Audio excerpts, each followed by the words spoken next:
Espacio Arte Virtual.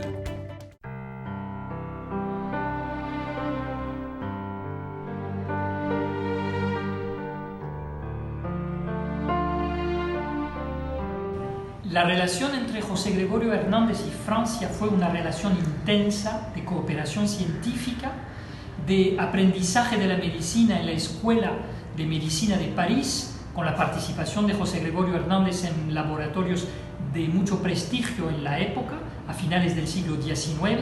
José Gregorio Hernández llega a París en 1889 y saldrá de París en 1891. Su cooperación fue intensa con varios profesores y científicos médicos franceses de la época. Amplia sus conocimientos y desarrolla nuevas técnicas que se están experimentando en Francia. Aprovecha también su vida parisina para desarrollar su fe religiosa, asistiendo a misa diaria en el Sagrado Corazón de París, y también la cultura, la música. José Gregorio Hernández toca bien el piano, la flauta y el violín, y en París va a comprar un violín y desarrollar también su afición al violín y al canto. Asiste a la Ópera de París y ha escrito en sus libros y en sus diarios íntimos hasta qué punto le impactó la vida artística del París de la Belle Époque. Entonces, la relación de Francia con José Gregorio Hernández es una relación basada antes que todo sobre la medicina y la necesidad de perfeccionar las técnicas médicas que va a importar luego a Venezuela José Gregorio Hernández con su brillantez. El año 2020, sin duda alguna, ha sido un año muy complejo para Venezuela en particular y para el mundo entero en general. La crisis del COVID-19 nos cambió la vida a todos. A pesar de todo esto, en Venezuela, los venezolanos, los que estamos acá y los que están fuera también, compartimos una profunda alegría. Y es la feliz noticia del proceso de beatificación de José Gregorio Hernández. Gracias a esa noticia que llegó del Vaticano, Venezuela se une en una celebración común. Y por esta misma alegría es que, gracias al apoyo de la Embajada de Francia en Venezuela, gracias a la Arquidiócesis de Caracas, a las Academias Nacionales de la Historia y de la Medicina, desde la plataforma Ser Voz, convocamos a esta manera de unirnos, a un concurso cuyo nombre es Mi Versión JGH, un concurso de afiches para jóvenes entre 18 y 35 años, pensado especialmente para ellos. ¿Y por qué para estos jóvenes? Pues porque seguramente coincidiremos todos en que los jóvenes son quienes más complicado la han llevado en este tiempo. Y justamente queremos acercarlos a ellos, a la figura de José Gregorio Hernández. Casi todos los venezolanos, me atrevo a decir, tenemos alguna referencia, alguna historia relacionada con el doctor Trujillano. Por supuesto, los de mayor edad con más frecuencia, pero en especial queremos escuchar, queremos ver, queremos entender cómo lo perciben los jóvenes venezolanos, tanto los que están en Venezuela como los que están viviendo en otras ciudades. La convocatoria es que se inscriban de forma gratuita en nuestra plataforma www.servoz.org, en nuestras redes sociales @ser_voz. Allí estaremos publicando diariamente diferentes anécdotas, historias, tips, datos interesantes sobre la vida, sobre la obra y el legado del doctor José Gregorio Hernández, para que sirvan de inspiración para esa obra que van cada quien a crear, pero también para que sirvan de ejemplo y de referencia para acercarnos cada vez más a la vida de este venezolano que, desde su condición laica, desde su condición civil, con sus profundos convicciones y dogmas de fe, se acercó a Dios, y hoy lo celebramos en los altares mayores, pero también fue ejemplo de médico, científico, profesor, estudiante, hombre de familia, en fin, un venezolano, un ciudadano a carta cabal, una persona que decidió vivir haciendo el bien a todos por igual. Este concurso está convocado, como les digo, para jóvenes entre 18 y 35 años. El formato es en artes gráficas que siempre y cuando puedan ser impresas en papel, puede ser cualquier técnica: fotografía, graffiti, stencil, ilustración, dibujo, cualquier técnica que podamos reproducir en afiches. Y pues la gran noticia es que por supuesto hay premios muy interesantes para los primeros puestos, pero van a ser mostrados en las páginas y en las redes sociales de todos nuestros aliados, pero también van a formar parte de una exposición itinerante que, cuando sea posible ir en físico, estará visitando todas las sedes de las alianzas francesas en nuestro país. Una vez más agradezco el apoyo de la Embajada de Francia en Venezuela, de la Arquidiócesis de Caracas y de la Academia de la Historia y de la Medicina por creer en este proyecto, por apoyar estos proyectos que desde la cultura, desde la creatividad, nos acercan a todos los venezolanos, nos reúnen a todos los venezolanos en torno a una figura ejemplar, digna de admiración y digna de ejemplo a seguir, como es José Gregorio Hernández. Visiten nuestra página www.servoz.org, nuestras redes sociales @ser_voz. Anímense a participar.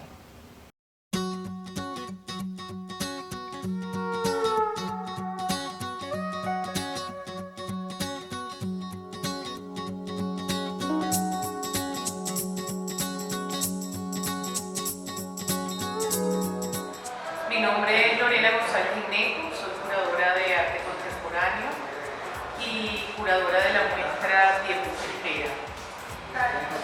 Hablar sobre tiempos de espera es hablar de una muestra y de un proceso inédito, como para mí.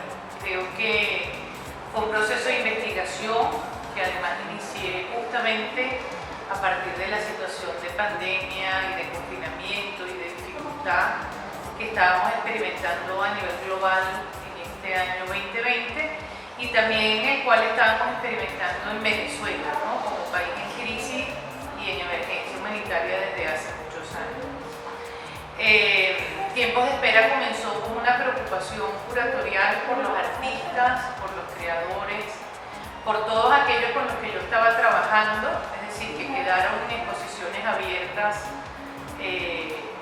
inauguradas y cerradas por el proceso de pandemia o de confinamiento, y fueron creadores con los que también estaba por emprender nuevos proyectos en este año 2020 que se vieron suspendidos debido a esta situación. Entonces, bueno, la verdad es que Tiempo de Espera comenzó como una preocupación esencial por saber en qué estaban ellos, cuáles eran los procesos de trabajo, cómo se sentían, y por investigar y alentarnos un poco a seguir trabajando juntos a pesar de la situación general, ¿no? Ahí se me ocurrió hacer una muestra que se llamara Tiempos de Espera y que pudiera alimentarse o difundir la labor de estos creadores en las redes sociales. Así toqué las puertas de GBGA, donde Gabriela Benaí, su directora, muy gentilmente se sintió entusiasmada con el proyecto y donde además me puso a dialogar con un creador y un artista y un rey de los algoritmos, como le digo yo, que es José Luis García, cuya obra en Tiempos de Espera está aquí detrás de mí, y bueno, que alimentó toda lo que fue la secuencia, las formas de exhibición, las formas de producción, los diálogos, es decir, que me acompañó en esa museografía por lo que yo llamo esas nuevas paredes volátiles o extrañas o versátiles que aparecen y desaparecen en las redes sociales. Así emprendimos esa marcha, así emprendimos una navegación en el Instagram por 3 meses prácticamente, más de 3 meses, donde fuimos difundiendo la labor de cada uno. Se sumaron artistas de distintas trayectorias, de distintas generaciones, de formatos diversos, hay pintores, hay artistas de medios mixtos, hay collage, hay textiles, hay fotografía, hay algunas cosas de video, hay instalación. Entonces, bueno, fuimos cruzando toda esa información, encontrándonos en las redes y colaborando y conociéndonos, ¿no?, en esos espacios. Finalmente, la muestra llamó también a capítulos, es decir, ese ejercicio que íbamos haciendo en las redes poco a poco fue convocando la mirada del espectador que necesitaba a la obra de arte Curiosamente, pasar al espacio museográfico también representaba otro tipo de actividad y fue muy extraño para mí, justamente a nivel curatorial, haber sentido el vértigo de haber construido una exposición en redes sociales adecuándonos a las estrategias del Instagram, haber sentido el vértigo además de no verla completa, sino que iba sucediendo día tras día, imágenes que iban, que venían, que aparecían, frases, gente que citaba, los likes, las intervenciones, es decir, todo un montón de consideraciones diferentes a lo que normalmente uno ve en un espacio positivo. Y precisamente tenía un vértigo muy grande cuando después tomamos la decisión, porque el llamado del público, de los mismos artistas, era que llegaran a ese lugar de la representación en el espacio museográfico. Y tenía mucho vértigo a la hora de enfrentarme en el espacio museográfico, porque ahora no sabía exactamente si las cosas iban a poder funcionar allí, ¿no? Evidentemente era distinto. Y bueno, también por supuesto me acompañó José Luis García en la museografía dentro de sala. Empezamos a abrir las obras, a recibirlas, a encontrarnos con todo lo que era ese punto fantástico, ¿no? Del espacio de la representación de su contacto. Y creo que allí comprendí algo fundamental para los tiempos en los que estamos viviendo. La gente tiene mucha ansiedad por el tema de la realidad virtual y de que estamos en un proceso diferente, que la realidad virtual puede ejercitar nuevas conexiones y nuevos vínculos. Yo creo que eso es cierto, pero si algo comprendí con esta muestra y cuando empezamos a ver la puesta en escena de cada una de las obras, de cada uno de los conjuntos, de ese infinito particular que estaba respirando en las obras de estos artistas, si algo yo comprendí con esta muestra es justamente que la realidad virtual nunca va a suplantar a la presencial, simplemente son diferentes, es decir, son realidades distintas, donde se dan ejercicios diferentes para la representación y donde la imagen puede multiplicarse de una o de otra forma hasta el infinito, transitoriamente, puede ser evanescente, puede ser fija, pero son realidades distintas que en ningún momento van a poder una suplantar a la otra. Encontrarnos con las obras en el espacio museográfico fue un regalo maravilloso. Fue abrir las puertas justamente a esas metáforas, a ese trabajo, a esas heridas, a esas fracturas, a esas reflexiones que estos 19 creadores estuvieron construyendo sobre sus propias visiones y sobre sus propias revelaciones durante estos tiempos de dificultad y confinamiento. Y precisamente creo que ese es el impulso para que nosotros aprendamos de lo que se ha generado. Creo que es una muestra que se gestó en el vínculo, en la preocupación por el otro en un momento de dificultad y de crisis, cuando la comenzamos, en el apoyo, en la confianza, en la colaboración, y hoy está en el espacio museográfico para brindarle a los espectadores, para brindarle además a la mirada de todo aquel que la pueda visitar, pues ese hilo de virtud, de conexión, de amor por el arte y de pensamiento constante en el trabajo y en las herramientas del arte como una forma de estructurar mejores territorios dentro de situaciones en conflicto. Creo que Tiempo de Espera habla de eso, va siempre a estar hablando de eso y bueno, justamente me voy a tomar, me gustó mucho en el segundo texto que escribí porque mis textos también se iban transformando a medida que la exposición se iba modificando, es decir, nunca tuve un texto definitivo, sino textos que fueron convirtiéndose en un espacio más dentro de los diálogos con los artistas y con el público. Y me encantaría cerrar con la frase con la que comenzó este proyecto para definir lo que es Tiempo de Espera. Tiempo de espera es tan solo el pequeño gesto de un intercambio para saber que a pesar de todo estamos y que la imagen, al igual que la vida, nunca se detiene.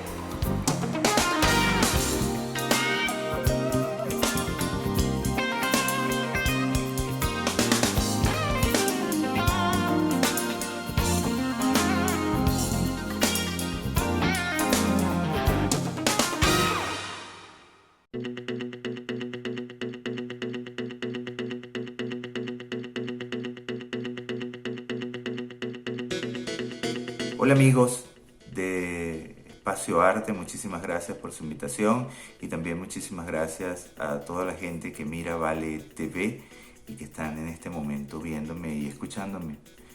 Mi nombre es Feodosi Santaella, soy escritor venezolano, residenciado en México desde hace 3 años. En Venezuela fui profesor investigador del Centro de Investigación y Formación Humanística CIF de la Universidad Católica Andrés Bello, adscrito principalmente al área de literatura. También tuve la cátedra de semiótica en la Escuela de Comunicación Social y dicté materias varias como literatura y comunicación, y también el taller de narrativa en la Escuela de Letras. Como escritor he publicado con editoriales como Alfaguara, Ediciones B, Vidanco, también con Taller Blanco Ediciones y con Oscar Todman Editor. He publicado novela, cuentos y también poesía. Mis 2 últimas novelas, El dedo de David Lynch y Los nombres, fueron publicadas por la editorial Pretextos en España. Con El dedo de David Lynch quedé en la lista corta del premio de novela Herralde en 2013. También en 2013 obtuve el premio de cuentos del Nacional y en 2016 gané el premio internacional de novela corta Ciudad de Barbastro con Los nombres, que tal como les acabo de contar fue publicada por Pretextos. Quiero hablarles de mi libro El barco invisible. Es mi más reciente libro, publicado ahora en 2020 por la editorial Oscar Todman. Acá está el libro. Posiblemente lo estén viendo al revés, pero este es el libro. El barco invisible es un libro de poemas. Es mi segundo libro de poemas. El primero, también publicado por Oscar Todman Editores, se llamó o se tituló Tatuajes criminales rusos. Este segundo, también publicado con Oscar Todman en 2020, es El barco invisible. Resulta difícil que uno mismo hable de su libro, sobre todo si es un libro de poesías. Creo que se vuelve más complicado. El barco invisible es un conjunto de poemas que fueron escritos acá en México y que creo que de alguna manera constituyen un repaso a la vida después de 50 años de vida transcurridos. Digamos que es un repaso a la identidad, una reflexión sobre cómo el destino, la vida, los azares, las decisiones, la mirada de otros nos conforman, nos hacen quienes somos. Es un libro que al mismo tiempo repasa el lenguaje, pues no hay otra manera para un escritor creo yo, de pensar en lo que ha sido su vida, sino desde el lenguaje y lo que significa el lenguaje para mí como escritor. Entonces, un repaso al tiempo, un repaso al destino, a los azares, a las decisiones, y un repaso al lenguaje que también me ha ido conformando y con el que he ido trabajando a lo largo de los años. Es una mirada a la vida cotidiana de hoy y del pasado, pero esa mirada a la vida cotidiana está dada desde el extrañamiento, porque pareciera o considero que no hay otra forma de mirar la realidad, para verle otra cara a la realidad, sino desde el extrañamiento. Y eso es un poco o bastante lo que hace la poesía, extrañar el mundo para encontrar otras miradas del mundo. Entonces creo que eso es un poco lo que es El barco invisible, una mirada extrañada a la cotidianidad del mundo, tanto del presente como del pasado, y cómo esa cotidianidad y ese fluir del día a día se convierte en algo nuevo, se mira con ojos nuevos y de allí se saca alguna reflexión y más preguntas, incluso siempre sobre lo que es la vida que he vivido, el lenguaje con el que he trabajado, lo que significa el lenguaje con que he trabajado y a dónde he llegado. De alguna manera hay derrotas, las derrotas de la vida, ese careo con lo que uno ha soñado y con lo que uno pensó que sería y con lo que uno terminó siendo. Allí hay ciertas derrotas, pero también ciertos triunfos. Y al mismo tiempo el barco invisible funciona, digamos, como una especie de acto de rebeldía contra lo que se nos ha sido dado y contra lo que no pudimos ser o contra lo que luchamos para realmente ser lo que somos finalmente. Eso es un poco lo que yo puedo decir de El barco invisible. Muchísimas gracias.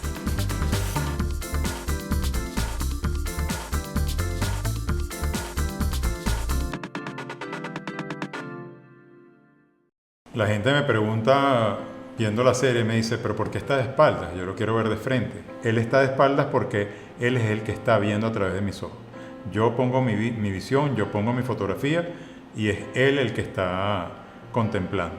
Soy Mauricio Donelli, fotógrafo venezolano. La serie de José Gregorio Hernández fue una idea que surge a partir de un tema familiar. Mi mamá era devota de José Gregorio. Durante los años lo fui siempre viendo en estampitas en la casa, viajes que hacía ella es no tú, y se me presenta la ocasión de comprar una figura en Paraguaná. De repente estaba en donde las hermanas Osorio, en el Pueblo Nuevo, ellas venden dulce de leche de cabra, y siempre iba para allá. Pero esa vez ocurre que estoy justamente pensando en una imagen de José Gregorio, traté de conseguirlas en Caracas, no la hallé, la pedí para que me la trajeran de San Cristóbal, tampoco la conseguí, y cuando estaba en la tiendita, veo que hay un José Gregorio blanco que está reposando allí en las estanterías de ella. Y le pregunto que por qué es blanco, porque generalmente siempre es negro. Este era blanco, me llamó mucho la atención porque de verdad que lucía más que los negros. Y nada, me lo llevé. Esta serie lleva ya más de 15 años andando. Son fotografías que se producen de mis viajes a través de Venezuela. Mis experiencias de viaje la hago a través de la visión de él y la mía. Y particularmente donde me toca ir y las personas lo ven, se sienten muy reflejadas en la devoción que tienen hacia el santo, que todavía no es santo, ya será. Ya estamos hablando de que es beato y esa emoción es bien importante. Lo que me conecta más es mi tierra para la serie de José Gregorio, más que todo porque lo consigo en Paraguaná y ahí fue que comenzó un poco la travesía de estar con él y de trabajar su imagen a través del territorio nacional. Iba viajando en cualquier parte y de verdad que se originaban estas visiones, estas vistas de los paisajes espectaculares que tiene Venezuela y se iba alternando con el otro ingrediente que es el de José Gregorio. Fueron surgiendo poco a poco estas imágenes y en el punto de irlas publicando la gente se fue interesando cada vez más. Veía que me pedían ver más fotografías, ver más imágenes de él en otros sitios de Venezuela y así se fue nutriendo la serie.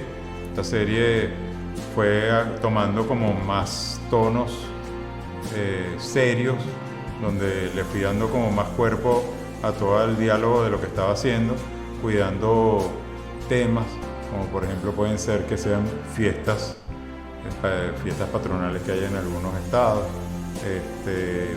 algunas vistas icónicas de Venezuela, como la pueden ser el Ávila en Caracas, la fiesta de la Virgen del Valle en Margarita, los Diablos Danzantes de Yare, los tepuyes en el sur.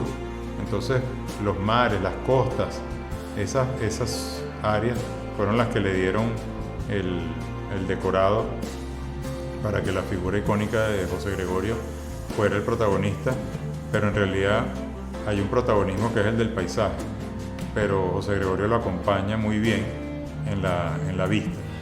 De verdad que se vuelve algo contemplativo.